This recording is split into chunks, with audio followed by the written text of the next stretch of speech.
સાંસારિક સંતાપોના નાશ માટે આ લોકમાં માણસ જવો જોઈએ. મણિદ્વીપની ચારેય બાજુ અનેક યોજનો સુધી ફેલાયેલો એક ઊંડો અમૃતનો સાગરનો સમુદ્ર વિદ્યમાન છે. અમૃતના સાગરની મધ્યમાં માતાજીનો આ દ્વીપ છે. એ સાગરની ચારેય બાજુ રત્નમય વૃક્ષો છે.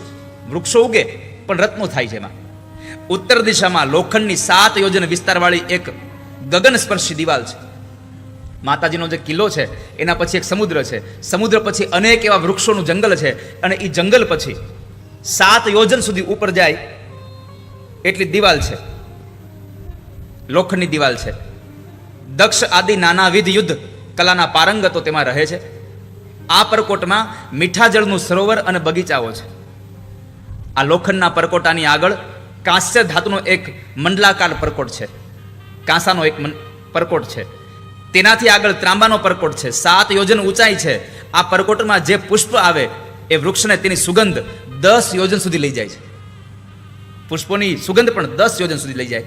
તેના પુષ્પ અને પત્તા સોના જેવા દેખાય, બીજ અને ફળ રત્ન જેવા દેખાય છે. તેનાથી આગળ સીસાનો પરકોટ છે. તેનાથી આગળ પિત્તલનો પરકોટ છે. તેનાથી આગળ 5 પ્રકારના મિશ્ર ધાતુવાળો પરકોટ છે. અને તેનાથી આગળ 7 યોજન લંબાઈનો રજતનો એક પરકોટ છે. અને તેમાં પારિજાતનું વન આવેલું છે. પારિજાત જે અત્યારે જે પારિજાત છે એ તો આપણું એમનેમ છે. બાકી એક પારિજાત હતું નીચે આવ્યું હતું પાછું સ્વર્ગમાં જતું રહ્યું છે. પારિજાતનું આખું વન છે અને એ વન સુગંધથી જ શોભિત થયેલું છે. તેનાથી આગળ એક સુવર્ણસાલ નામનો કોડ છે. આ મણિદ્વીપના એક એક ખૂણામાં એક એક દેવતાની નગરી આવેલી છે.